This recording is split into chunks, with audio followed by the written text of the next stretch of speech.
Hey, thanks for joining us. I'm Will Dodson, and along with Chris Woofter here, we are the co-editors of American Twilight, the cinema of Toby Hooper, published by University of Texas Press. A few weeks ago, we did a live stream interview with the film critic Scout Tafoya, the blogger Julius Banzon, film industry jack of all trades Stan Geezy, and America's foremost drive-in movie critic Joe Bob Briggs to talk about the career of Toby Hooper. There was so much stuff to talk about, though, that we ended up not being able to answer all the audience questions, and we didn't talk about all the projects we wanted to. So Chris and I are going to discuss some of those audience questions and some of those lesser known Toby Hooper projects. We also have additional interviews with Scout Tafoya and with Stan Geezy and Julius Banzon too. So we'll put them all together in a playlist. And thanks again to University of Texas Press for hosting these. And let's get going. Chris, I got a bunch of questions for you. You ready? I'm ready. All right. Well, let's start with an audience question, and this one gets pretty intricate. And I didn't give this to you ahead of time, so we'll see what happens. This was a question from Jeffrey Ford, and he went into some detail here, so I'll just read it, and then we'll see if we can unpack it. People sometimes note a disconnect between what's considered the old world of horror, like Universal's Monsters, Roger Corman's AIP Poe movies, Hammer Gothics, maybe even the Toho Kaiju movies, and the new world, Jolly, Romero's Living Dead, 70s films like The Exorcist, Black Christmas, Jaws, Halloween, Alien, and of course the Texas Chainsaw Massacre. Naturally, the new filmmakers grew up with the old films, and Toby Hooper shows a lot of that through his film and TV work, whether it's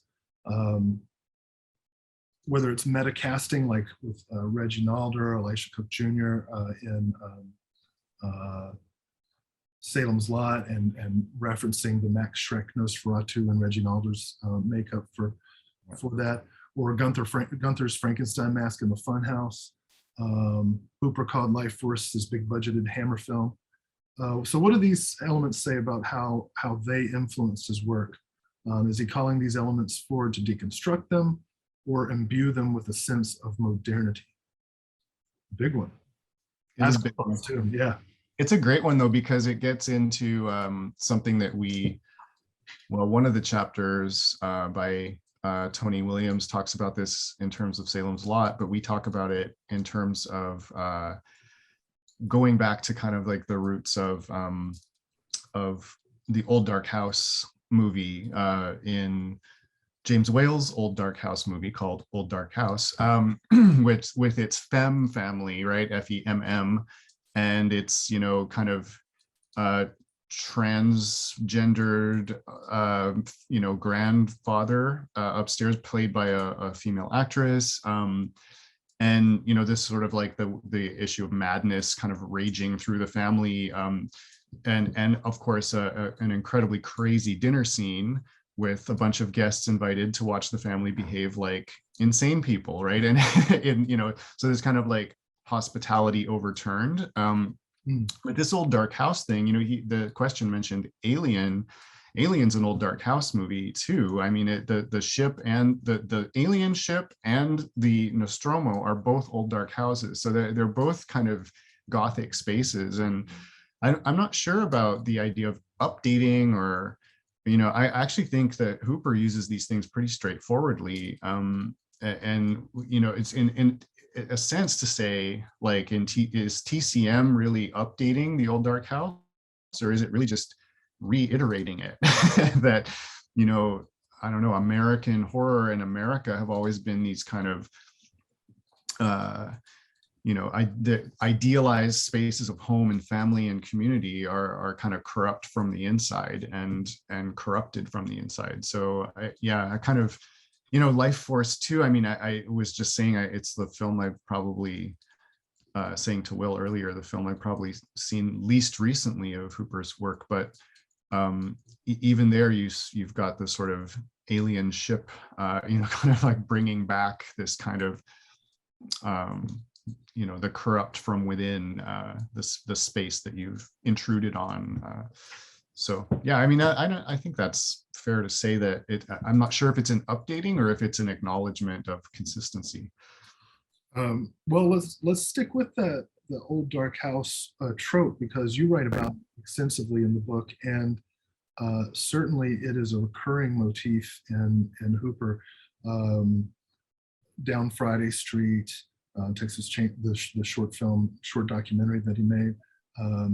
You talk a little bit about Mortuary. You talk, which I want to get into more later. The Toolbox Murders, obviously Salem's Lot and Texas Chainsaw Massacre. Let's go into this idea of the old dark house and gender trouble in Hooper's work. Where would you like to start? I know Invaders from Mars could come in as well. Gender trouble. I'm not sure. I mean, one of the things that you mentioned, Down Friday Street, and that's a film that it doesn't have, there are no characters in the film. The characters are the spaces and the architecture. Yeah. The architecture. But there's an interesting I'm not going to say that there isn't kind of a weird gender trouble there too, because there are what Hooper's camera does in that film that I think we can see it doing, and especially in Texas Chainsaw and Mortuary, is kind of like entering and probing spaces that are considered kind of sacrosanct, right? So and they're kind of opening them up. And in Down Friday Street, you've got this kind of schema of like skyscrapers from a low angle shooting into the sky, and then similar associative imagery of houses being taken down, these sort of spaces of comfort and hiding and secrecy are opened up to the sky as well. And that kind of like, I mean, is that gender troubling? I don't know, but skyscrapers have always seemed to me to be like, the erections of capitalism, right? And it's like, and when you see these other structures, kind of crumbling and being destroyed, there's a sense that Hooper's kind of always been troubling capitalism as a kind of masculine, Yeah. and this, you talk about this in your essay too, this kind of masculinity in crisis is definitely suffuses Hooper's work. Yeah, that feeling of obsolescence, of both sort of traditional masculine roles, but also the obsolescence of some of these spaces. I mentioned gender trouble in context with it kind of bouncing off of the James Whale film, the old dark house, which obviously gets into questions of gender identity and queerness, and obviously the character Leatherface, with his what we might now call gender dysphoria, plays into that as well. Like, who so much of our identity is externally conditioned, and when our spaces are disrupted, our roles are disrupted, right? In Texas Chainsaw Massacre, the factory is shut down. The family, the brothers, if in fact that's what they are, no longer have a role, a purpose, which is kind of the catalyst of their violence, right? Yeah, I'm really interested in that aspect of like, I think I speak about this in a few places, whether it's in the intro or or my essay in the book, but where we have these characters who, like Leatherface, or the kind of other GIMP-like characters, the monster in Funhouse, or the kind of monster Bobby Fowler in Mortuary, who all feel in a kind of way, Toolbox Murders, serial murderer too, who are all associated with these spaces within spaces within spaces. And when someone like Leatherface feels the space threatened, like there are scenes where, you know, of course he's murdering, but he's also cringing and hovering and, you know, sort of showing this kind of vulnerability of space having been invaded. And yeah, I mean, I just that it's an interesting kind of through line in Hooper's work, that these sort of sympathetic monsters, and I really do think they are. I don't think you include a scene of, you know, Leatherface or Bobby Fowler cringing or interacting, in Bobby Fowler's case, with a little girl and trying to give her toys to play with. Like, these are not images of brutally vicious monsters. They're images of troubled, misunderstood, or misunderstanding creatures, right? Who are sort of stuck between identities. So that's a kind of interesting way of looking at. I'm not sure they're not all gendered in the way that, or differently gendered as the, you know, because I don't know what to call someone like Leatherface, and I don't know if it's fair to pathologize it, or if it's, you know, if it's sort of like there's a pre-understanding of a gender identity going on there. He's definitely trying on different costumes of gender there. Right, which kind of, I don't know, to me, is connected to a sense of arrested adolescence, you know, kind of figuring out, trying to make sense of the hormonal cocktail that you're that's getting stirred up within. Yeah. And certainly, one person asked about the Kim Hinkle sequel, the Next Generation, which I don't think we're going to talk about too much, but certainly that film goes much farther down the road of considering Leatherface's identity. And there are several interviews with Hinkle online in which he kind of explains his thinking about and his intentions. You know, the movie didn't exactly get edited the way he wanted it to. His intentions in further exploring Leatherface's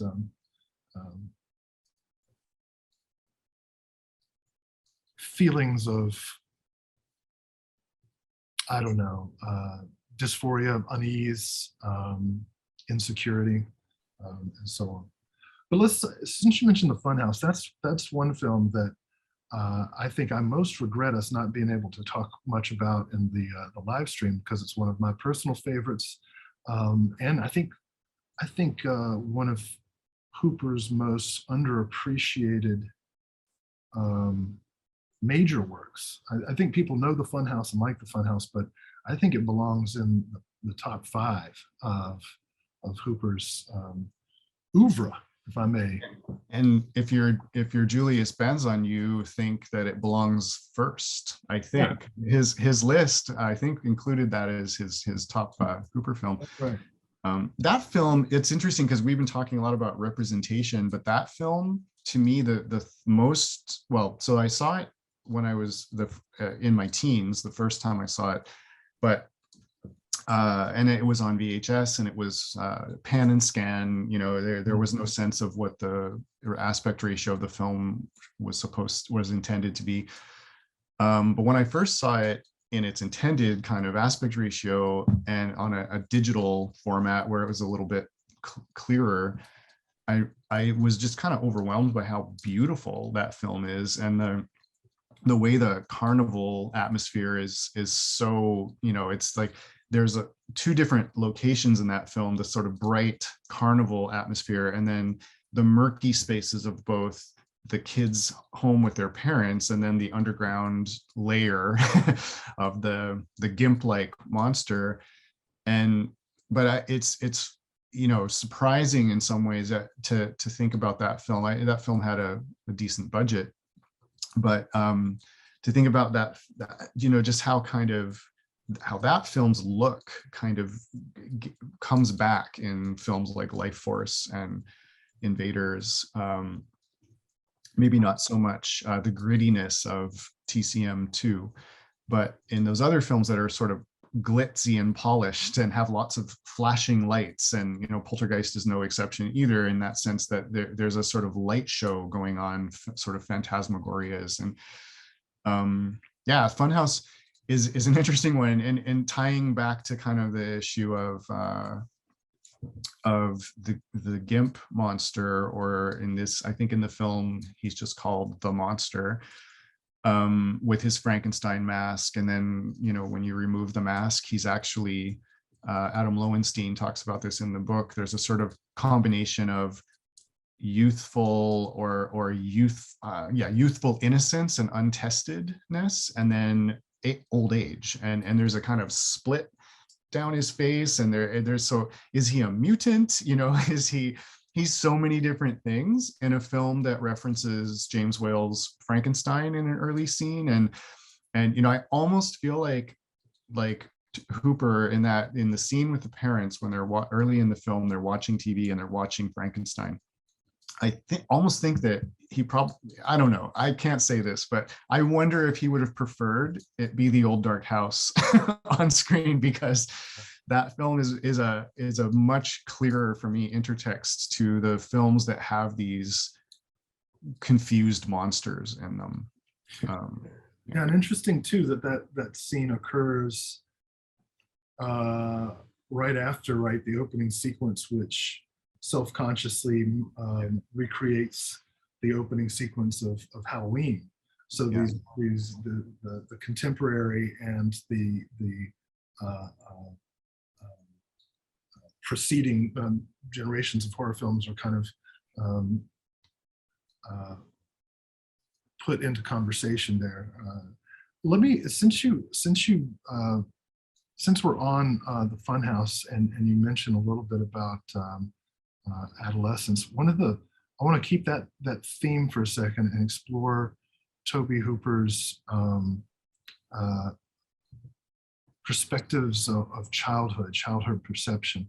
One of the most horrifying parts of the Funhouse for me is when little Joey, the little brother, leaves Amy, his big sister, and her friends to die in the Funhouse.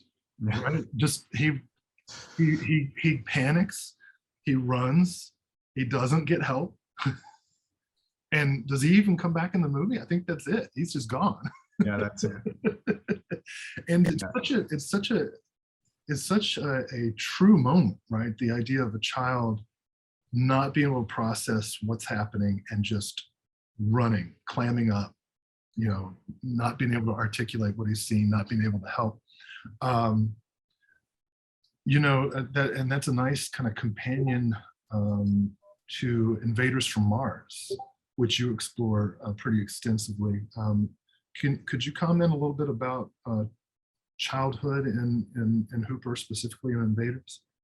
Yeah, for me, it's the fact that Invaders is like, it really is a film that is trying to evoke a child's point of view, and possibly, like, in its entirety, almost a totalizing child's point of view, where all the monsters are around your parents betraying you, your teachers being sinister, which we all know that they are anyway, but that school is a site of horror, home is transformed into a site of horror, and then all of these other institutions that, as a kid you're taught to play with soldier toys and trust your government and stuff, that becomes a source of horror. And not only that, but horror tied to what kids are possibly most curious and terrified about, which is sex, right? So, we make jokes about, the Hooper's,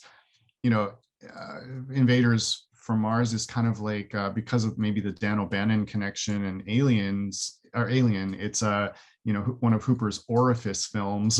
It's about all these different spaces on your body that you're afraid to be penetrated, but you're kind of titillated by that as well. And but yeah, what I really liked what you were sort of talking about is the inability to articulate a horror. And at the end of Invaders from Mars, whatever's happening there that the child sees, the last thing we see is the total inability to articulate. It's a scream, and it's frozen. And with the kid whose name I don't recall in Funhouse, Joey, uh, he's, it's interesting because in the essay I talk about Ray Bradbury's Something Wicked This Way Comes as a kind of intertext, the child climbing down the lattice work of the rose trellis to sneak off to the carnival because of what excitement it has to offer, is also a site of sexual titillation as well.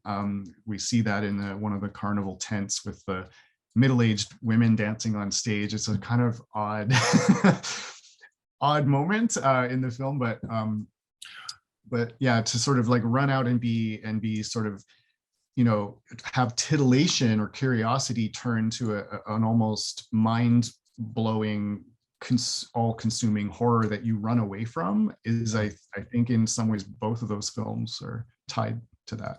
Well, it's interesting you mentioned the dancing sort of middle-aged women in the Funhouse, right? The girly show that the Barker is trying to get people to come into, pay some money to watch these older women dance. And this, I don't think that Adam Lowenstein talks about this specifically, but it certainly connects to some of Hooper's themes about age and aging.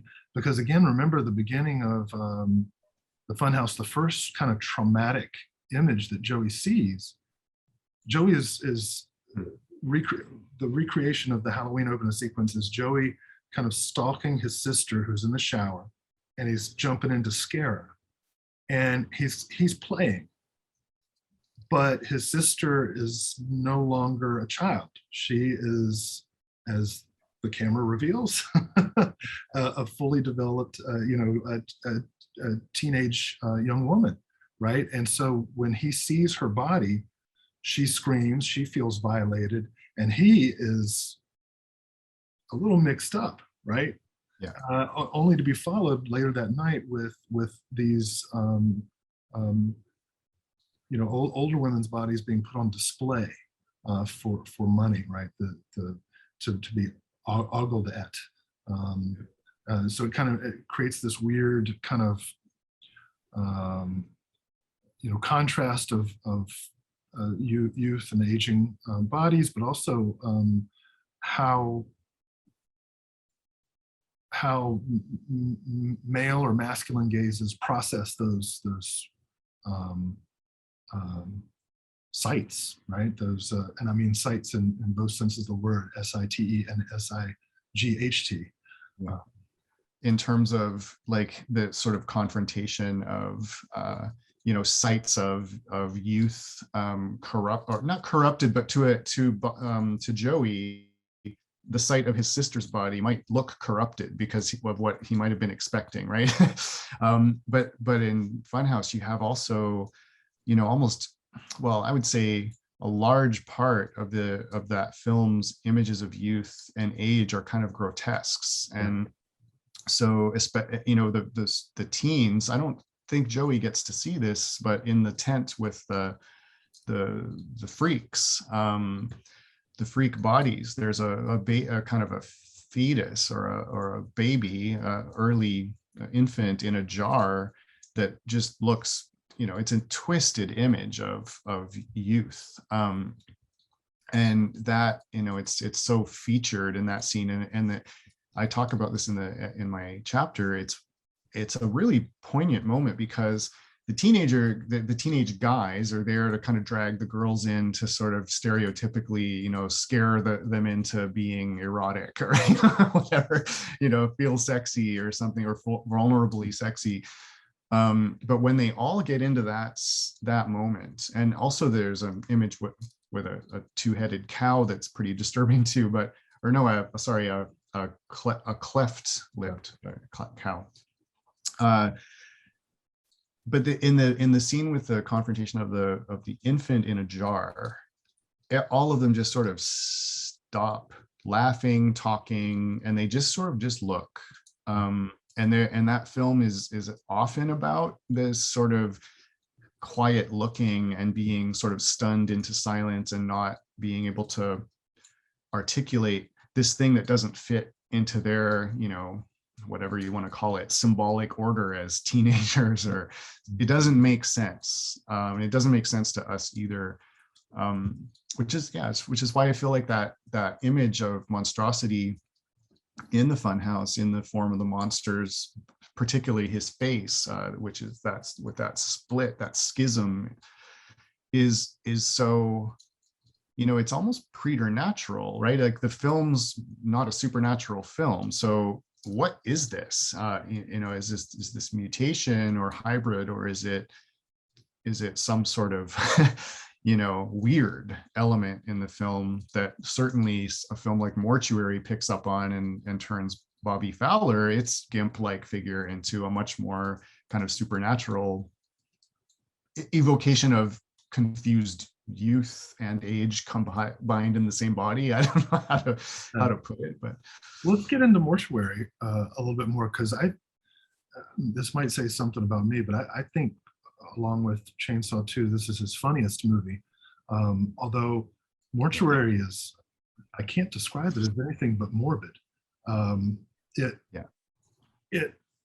You know, the setting of this dilapidated mortuary, which, you know, Denise Crosby, as a newly single mom, carts her children halfway across the country, a teenage boy and a young girl, to live next to a cemetery in a house that should be condemned, yeah, to set up a mortuary business. Some of the strangest line readings.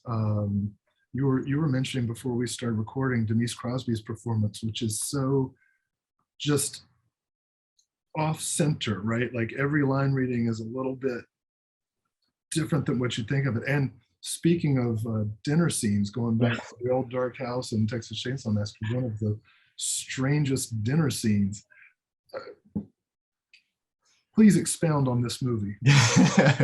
Well, a couple of things. You called it morbid. It is definitely like it as funny as it is, intentionally so. You know, it is definitely not. It's played for camp.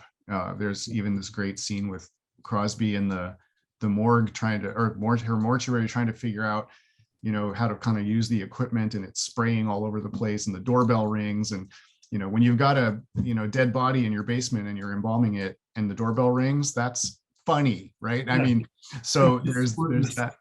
Yeah, but I really feel like aside from these kind of almost slapstick moments, and sometimes a little bit thudding attempts at humor, the film is his bleakest film.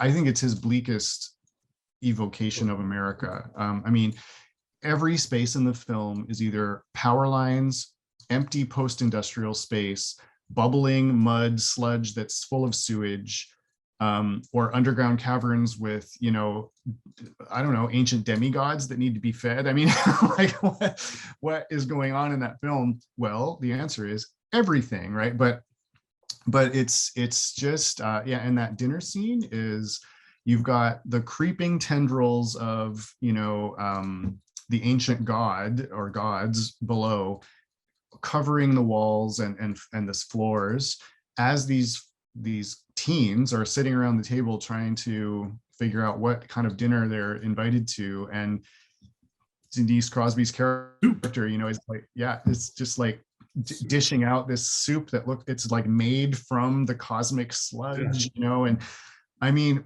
feeding your children the toxic waste of America is kind of what that scene, it's almost evocative of Larry Cohen's The Stuff, in that sense that, you know, it's like you're eating your own shit in some ways. And she's doing it in this way that's sort of like, I've invited you here, I'm your host, behave and eat your dinner, you know. But man, that is such a funny scene. And like, yeah, it's so underrated, that film. I know, you know, why people would sort of watch it and be like, I don't get this. But if you watch that film in the context of films like The Funhouse and, Invaders from Mars and Texas Chainsaw Massacre, and and The Old Dark House, and you'll really get a rich kind of elusive film to horror history. And it's sort of playful. It's playful with Lovecraft as well. There's a lot of not too serious allusions to H.P. Lovecraft's kind of elder gods in the that film's not trying to be Lovecraftian in a serious way. It's just sort of throwing in a whole bunch of ingredients and seeing what what's for dinner in a kind of weird way. Well, and to quote the great American philosopher Jello Biafra, soup is good food. I got to highlight Greg Travis, the actor who plays Elliot Cook, the real estate agent, who, when I was talking to Stan and Julius, I made the provocative claim that Mortuary was the most Lynchian, David Lynchian of Hooper's films in the sense of the actors' performances. And I would definitely hold this character up as evidence. His constant and grating nervous laughter, his sweaty bowing solicitousness, his incredibly clumsy pass that he makes at Denise Crosby. I mean, everything about this character serves to increase the discomfort of the viewing experience, and I think he deserved recognition for that performance. So I'll give it to him here. Absolutely, it's a creepazoid performance, and he's also like both kind of like the mayor and like trying to sell stuff like real estate. So he's like a real estate shyster and the mayor. So he's underselling his own town. Like it's just, and then making jokes about like, well, you're in a good place with your mortuary because the highway kills all these people and it's right there, So then he's joined by the sheriff who's obsessed with teenagers having sex in the graveyard. Yeah. Like the menace that's threatening this town, teenagers having sex in the graveyard. Which is also something I when in my list of like, this being the bleakest film, it's like, so home is the place both of, family and work, which is often a trope in Hooper's films, right? It's like home and work go together. Even in Poltergeist, home and work are, the Freeling's home is almost a kind of example of what Stephen Freeling does for a living, and also an example of the egregious mistakes of what he does for a living. But in Mortuary, you've got the home as workspace, it's all there, but then you've got the industrial spaces, the train tracks that probably lead to nowhere, off the edge of the world, and then the graveyard right there too. And it's just like, it's a total, like almost a joke, an absurd joke of a dead end. And then the backstory, right? Bobby Fowler is the product of this kind of westward expansion, and the land is just bubbling with decadence and death. It's great. And in some ways it makes a nice bookend to Poltergeist, which we've discussed extensively. It is a Tobe Hooper film, but also in some ways Poltergeist is the suburbs as kind of the beginning of the end, and Mortuary is the end. Yeah, it really is. And Mortuary, I don't think wasting time, I mean, I hate to put it this way because I know a lot of people are invested in this question of authorship around Poltergeist, but I really do think that we're now spinning our wheels and wasting time on that. If you look at films, like the way that real estate, from Salem's Lot to and TCM, like the way that, and Down Friday Street, I get very excited.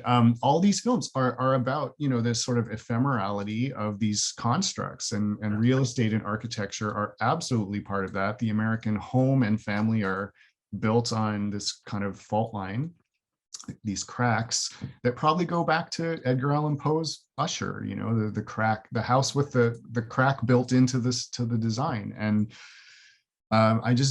when you look at a film like Mortuary, it would be kind of odd to say that the filmmaker who made that film, because of its similarities to Poltergeist, was only trying to recapture a former success. He just has these interests in mind, you know, and they're of Tobe Hooper. They're not of Steven Spielberg, like despite who wrote the script, you know. Co-wrote the script, right?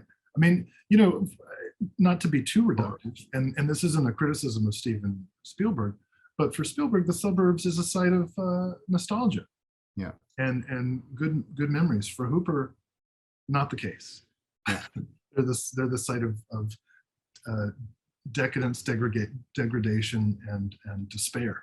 Yeah, and we remember too, like, you know, Poltergeist also has a cemetery, like literally, you know, underneath the house, right? And here it's not next door, it's underneath. But and the fact that Poltergeist ends with, you know, there is no reconstitution of the family space, right? They're now in a motel that's been associated earlier in the film with the teenage daughter having sex there, right? Like that, it's not the wholesome, you know, so-called wholesome space, but it's a liminal space they end up in, and they can't even, you know, stomach the television being in the space because it's a you know, kind of a marker of that former existence or whatever. Yeah. Well, let's see. What else do we have? I think we've, you know, I talked with Scout about apartment buildings. We talked about the apartment complex and toolbox murders and Jen. We can maybe talk a little bit more about toolbox murders as an example of, as you said earlier in our conversation, space within a space, right? In those opening scenes, due to the construction and the rain, you see Sherry Moon Zombie, right, going through the plastic sheets to get into the bodega and back to the apartment building, and then with the space within the space, right, the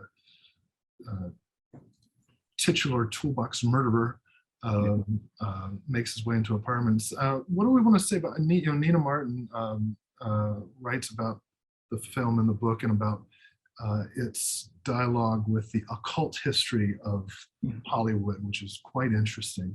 I wondered if you had any additional thoughts about the film.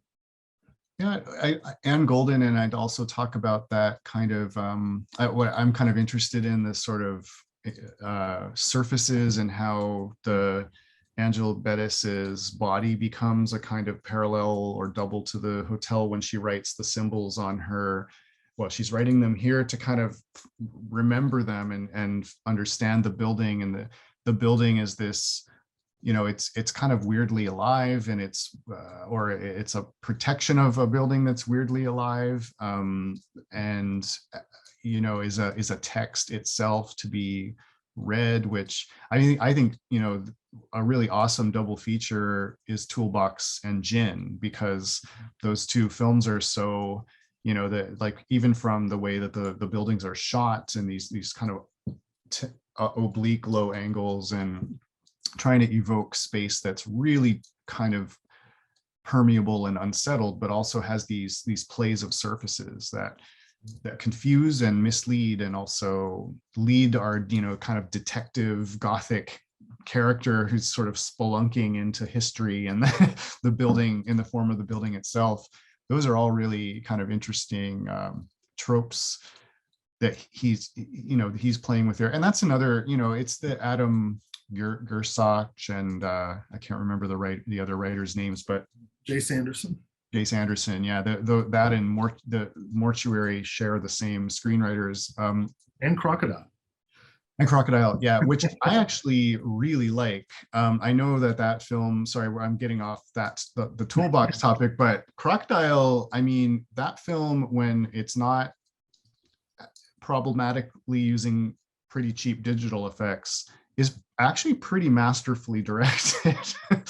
You know, I talked with Scout Tafoya about this as well, and I think we mounted a pretty good defense of the film.